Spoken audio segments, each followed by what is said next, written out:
Hello guys, welcome to our YouTube channel.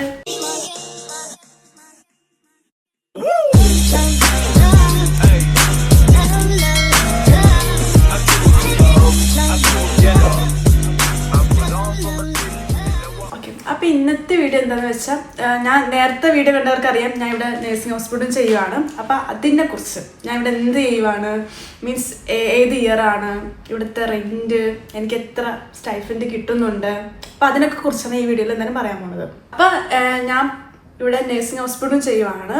ഇപ്പോൾ ഞാൻ second year ആണ്, എൻ്റെ ഫസ്റ്റ് ഇയർ എന്തായാലും കഴിഞ്ഞു. എൻ്റെ ഇതെന്ന് വെച്ചാൽ ഹോസ്പിറ്റലാണ്. ഇപ്പം ഇവിടെ ഓരോ കുട്ടികൾ വരുന്നത് ഓരോ രീതിയിലാണ്. ഇപ്പം ഹോസ്പിറ്റലുണ്ടാവും, ഓൾഡ് ഏജ് ഹോമും ഉണ്ടാവും, ഔട്ട് പേഷ്യൻറ്റ് കെയർ ഉണ്ടാവും. ഔട്ട് പേഷ്യൻറ്റ് കെയർ എന്ന് വെച്ചാൽ ഇപ്പോൾ ചില വീടുകളിൽ പോയി കെയർ ചെയ്യത്തില്ലേ, അതിനാണ് ഇതിനെ ഔട്ട് പേഷ്യൻറ്റ് കെയർ എന്ന് പറയുന്നത്. അപ്പം 3 രീതിയിൽ ട്രേഗേഴ്സ് ഉണ്ടാവും. ട്രേഗേഴ്സ് എന്ന് ഉദ്ദേശിക്കുന്നത് നമുക്ക് ജോലി തരുന്ന ഒരു വ്യക്തി, മീൻസ് നമുക്ക് ആർബൈറ്റ്സ്കേപ്പർ, അതിനാണ് ഇവിടെ ട്രേഗർ എന്ന് ഉദ്ദേശിക്കുന്നത്. അപ്പം അങ്ങനെ. അപ്പം എൻ്റെ എന്ന് വെച്ചാൽ ഹോസ്പിറ്റലാണ്.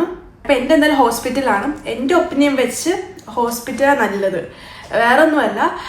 കാരണം ഹോസ്പിറ്റലാണ് നമുക്ക് കുറേ പഠിക്കാൻ പറ്റും.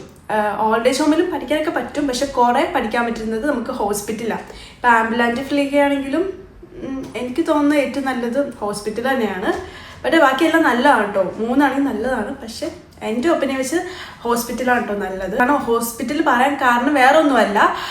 കാരണം എന്ന് വെച്ചാൽ ഓൾഡ് ഏജ് ഹോമിലാണെങ്കിൽ സ്ഥിരം പേഷ്യൻസ് ആണ്. അപ്പം നമ്മൾ സ്ഥിരമായിട്ട് കാണുന്നവർ, സ്ഥിരം പേഷ്യൻസ്, എപ്പോഴും സ്ഥിര കാര്യങ്ങളൊക്കെ ചെയ്യാവുന്നത്.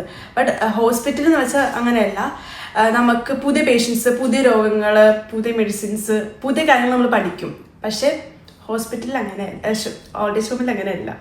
പിന്നെ ആംബുലൻസിനെ കുറിച്ച് ഞാൻ വേറെ വീഡിയോ എന്തായാലും ഡീറ്റെയിൽ ആയിട്ട് അത് ചെയ്യാം. ഓക്കെ. അപ്പോൾ എൻ്റെ റെൻറ്റിനെ കുറിച്ച്, ഇപ്പം ഞാൻ ഇപ്പോൾ താമസിക്കുന്ന സ്ഥലത്തിൻ്റെ റെൻറ്റിനെ കുറിച്ച്, എനിക്ക് ഹോസ്പിറ്റലുകാർ തന്നെ കണ്ടുപിടിച്ച് തന്ന വീടാണ് ഇത് ഞാൻ താമസിക്കുന്നത് ഇപ്പോൾ. അപ്പോൾ ഇവിടെ എന്ന് വെച്ചാൽ 4 റൂമുണ്ട്, പിന്നെ ഒരു കോമൺ കിച്ചണുണ്ട്, കോമൺ ബാത്റൂമുണ്ട്, പിന്നെ ചെറിയൊരു ഹോളുണ്ട്. അപ്പോൾ ഞങ്ങൾ 4 മലയാളീസാണ് ഇവിടെ താമസിക്കുന്നത്. പിന്നെ എൻ്റെ റെൻറ്റ് വരുന്നത് ഒരു 278 യൂറോ, എന്ന് വെച്ചാൽ നാട്ടിലത്തെ ഒരു 27,000 സംതിങ് എന്തോ ആണ്. അപ്പം എൻ്റെയാണ് അത് 278 യൂറോ. അപ്പം ഞങ്ങൾ 4 പേര് താമസിക്കുന്നതുകൊണ്ട് ഒരു ടോട്ടൽ വരുന്ന 1000 സംതിങ് യൂറോ എന്തായാലും വരുന്നുണ്ട്. പക്ഷേ നാട്ടിലത്തെ ഒരു 1,00,000 രൂപ. അപ്പം ഇതിലൊക്കെ എല്ലാം ഇൻക്ലൂഡഡ് ആണ്. ഹീറ്റർ ആണെങ്കിലും വാട്ടർ ആണെങ്കിലും എല്ലാം ഇൻക്ലൂഡഡ് ആണ് ഈ 278 സംതിങ്ങിൽ.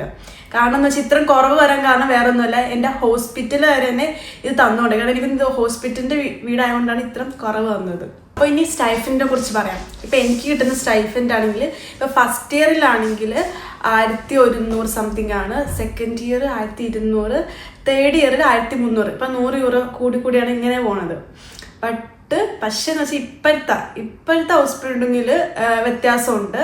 ഇപ്പോഴത്തെ ഫസ്റ്റ് ഇയറിൽ 1300 സ്റ്റാർട്ടിങ്, പിന്നെ സെക്കൻഡ് ഇയർ ആകുമ്പോൾ 1400, തേർഡ് ഇയർ ആകുമ്പോൾ 1500, അങ്ങനെയാണ് കേട്ടോ.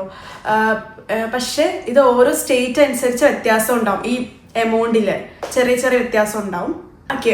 അപ്പം സേവിങ്സിനെ കുറിച്ച് പറയാം. അപ്പം സേവിങ്സ് ആണെങ്കിൽ എനിക്ക് ഒരു ഏകദേശം ഞാൻ പറയാം. അപ്പം റെൻറ്റൊക്കെ പോയിട്ട്, കാരണം 200 ഇതൊക്കെ പോകുമല്ലോ, ഇതൊക്കെ പോയിട്ട് ഒരു ഏകദേശം നമുക്ക് ഓരോ മന്ത് വ്യത്യാസം ഉണ്ടാവും. ഒരു 800-200 കിട്ടുവാണെങ്കിലും അതിൽ നമ്മുടെ ഇത് പോകും, ട്രാവലിൻ്റെ പോകും, പിന്നെ നമ്മുടെ ഇവിടുത്തെ ചിലവ്, അങ്ങനെ കുറേ എമൗണ്ടൊക്കെ പോയിട്ട് നമ്മുടെ പേഴ്സണൽ കാര്യങ്ങളൊക്കെ കുറേ ഉണ്ട്. അപ്പം അതൊക്കെ പോയിട്ട് ഏകദേശം ഒരു 400 തൊട്ട് ഒരു 500 വരെ നമുക്ക് സേവ് ചെയ്യാൻ എന്തായാലും പറ്റും. എൻ്റെ ഒരു ഇത് വെച്ച് എനിക്ക് 400 തൊട്ട് ഒരു 500 വരെ എന്തായാലും സേവ് ചെയ്യാൻ പറ്റും. എന്ന് വെച്ചാൽ നാട്ടിലത്തെ ഒരു 40,000 തൊട്ട് ഒരു 50,000 വരെ എന്തായാലും സേവ് ചെയ്യാൻ പറ്റും. ഓക്കെ. ഇത് എൻ്റെ ആയതുകൊണ്ട് ഇത്രയും കുറവ്, ഇത്ര നമുക്ക് സേവ് ചെയ്യാൻ പറ്റുന്നത്. ബട്ട് എൻ്റെ വേറെ ഫ്രണ്ട്സൊക്കെ ഉണ്ട്. കാരണം ഓരോ റെൻറ്റ് അനുസരിച്ചിരിക്കും ഓരോരുത്തരുടെ ഇത്. കാരണം എൻ്റെ വേറെ ഫ്രണ്ട്സൊക്കെ 500 കൊടുത്ത് താമസിക്കുന്നവരൊക്കെ ഉണ്ട്. അപ്പോൾ അത്ര ഒന്നും സേവ് ചെയ്യാൻ പറ്റത്തില്ല അവർക്ക്. വെച്ചാൽ ഓരോരുത്തരുടെ റെൻറ്റ് അനുസരിച്ചിരിക്കും അവർക്ക് സേവ് ചെയ്യാൻ പറ്റുന്ന ഒരു എമൗണ്ട്. അപ്പോൾ ഈ നഴ്സിംഗ് ഹോസ്പിറ്റലിനെ കുറിച്ച് ഞാൻ എല്ലാം പറഞ്ഞത് എനിക്ക് തോന്നുന്നു.